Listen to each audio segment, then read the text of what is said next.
काली नजर। माँ, माँ। अरे क्या माँ माँ कर रहा है? बकरी का बच्चा है क्या? अरे माँ, मजाक छोड़ो। मुझे फाइनली वो मेन चौराहे वाली दुकान मिल गई है। अब देखना, आपका बेटा दुगनी स्पीड से पैसा कमाएगा। उफ, वो ये क्या? मेरी ऑनलाइन मेकअप क्लास चल रही है। इतनी जोर से क्यों बोल रहे हो आप दोनों? अरे मेरी धर्म पत्नी जी, मेकअप क्लास बाद में करना। वो चौराहे वाली दुकान मिल गई है हमको। अरे वाह! रुको, मैं अपनी माँ को फोन लगाकर बता देती हूँ। अरे मैं भी अपने रिश्तेदारों को बता देती हूँ, कितनी खुशी की बात है। हाँ हाँ, मैं भी अपने दोस्तों को बता देता हूँ। 1 हफ्ते बाद रजिस्ट्री है। बस, घर में खुशी का मौका था। उन तीनों ने अपने अपने फोन उठाए और लोगों में बात फैलाना शुरू कर दिया। और रही सही कसर श्वेता बहू ने अपने पड़ोस में सबको बताकर कर दी। अरे वर्मा आंटी, अब हम भी जल्दी कार ले लेंगे। घर का रेनोवेशन होगा और ठाट से रहेंगे हम भी। अरे ऐसा क्या हुआ? लॉटरी बाटरी लग गई है क्या? अरे इस बार चौराहे वाली मॉल में हमको भी दुकान मिल गई है। दुकान नंबर 21, जो एकदम चौराहे पर है। अब ग्राहक बढ़ेंगे तो आमदनी भी बढ़ेगी ही ना। अरे वाह, कितनी खुशी की बात है। मैं बहुत खुश हूँ तुम्हें इतना खुश देख के। बाकी एक बात कहूँ, सबको मत बताते फिरना। किसी की नजर लग जाएगी तो खुशी की खबर वापस लौट जाएगी। हैं? ऐसे थोड़ी ना होता है। अब डरा रही हो? अरे सही कह रही हूँ। काली नजर कहते हैं इस चीज को, जब आप किसी को कुछ बताओ और वो काम बिगड़ जाए। अरे लेकिन मैं तो। तुमने सबको बता दिया ना? हाँ, फोन लगा लगा के। अब बच के रहना। काली नजर बड़ी खतरनाक होती है। श्वेता इतनी खुश रहती है कि वो वर्मा आंटी की बात पर ध्यान ही नहीं देती, जबकि पड़ोस में और भी लोगों से खुशी की खबर शेयर करती रहती है। अगले दिन राजेश बहुत दुखी होकर घर आता है। अरे बेटा, क्या हुआ? मुंह क्यों सूजा हुआ है? मधुमक्खी ने काट लिया क्या? माँ, वो दुकान किसी और के पास चली गई। किसी ने ज्यादा भाव लगा दिया। अरे पर बात तो आपसे हुई थी ना उस दुकान वाले की। हाँ, आज मैं टोकन अमाउंट देने गया था, तब मुझे पता चला। कोई आकर सुबह मुझसे पहले ही ज्यादा अमाउंट दे गया। काली नजर। क्या? क्या कहा?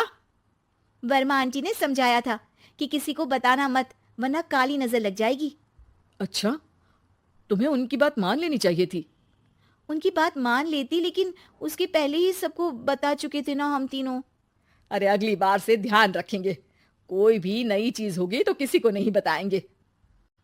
तीनों कुछ दिन ऐसे ही रहते हैं, पर एक दिन श्वेता को एक मेल आता है।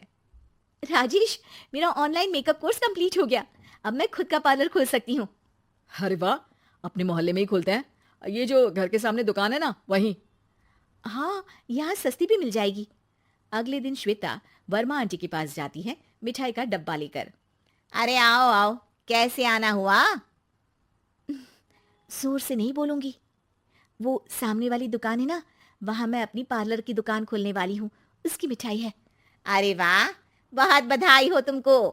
हाँ, मैं कमाने लगूंगी तो राजेश पर पूरे घर का बोझ नहीं रहेगा ना आंटी जी। ये तो है। पर ये बता कि तूने ये बात किसी और को तो नहीं बताई ना? अरे नहीं नहीं, पिछली बार गलती कर दी थी। काली नजर लगी किसी की और राजेश के हाथ से वो दुकान चली गई थी। सबको मत बताना। चलो मैं चलती हूँ, कल दुकान की बात करने भी तो जाना है।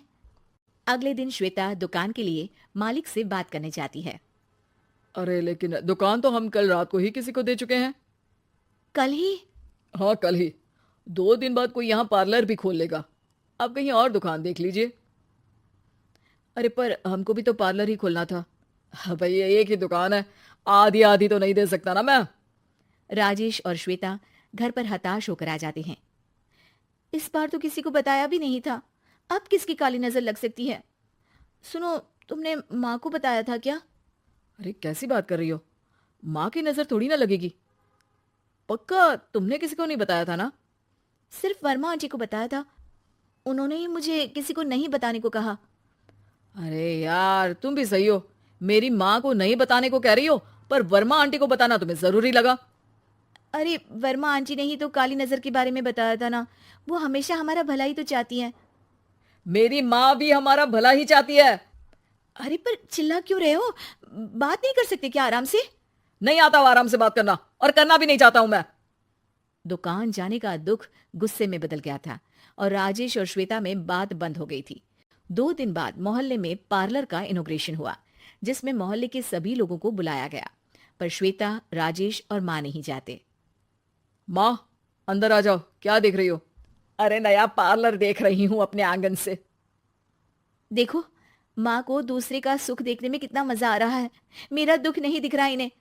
यहाँ मेरा पार्लर भी तो हो सकता था। अरे चुप रहो यार, हर बात में लड़ाई क्यों ढूंढ रही हो? राजेश और श्वेता फिर बहस करने लगते थे। तभी माँ ने दोनों को बाहर बुलाया।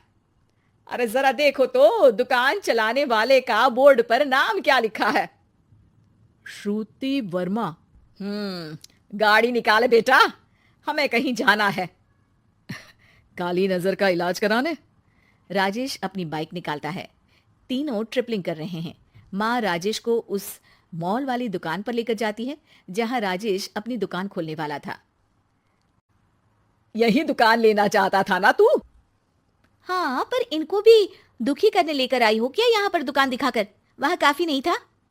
अरे श्वेता, थोड़ा सब्र रख, अभी पता चलेगा कि हम यहाँ क्यों आए हैं। बता, इस दुकान चलाने वाले का नाम क्या है? अनुपम वर्मा। कुछ समझ में आया? वो दुकान वाली श्रुति वर्मा, ये दुकान वाला अनुपम वर्मा, और हमारे पड़ोस में हमने उस दुकानों के बारे में बताया किसको था? वर्मा आंटी को। मतलब वर्मा आंटी ही हमारा काम बिगाड़ रही है? नहीं नहीं, ऐसा नहीं हो सकता, ये बस इत्तेफाक है।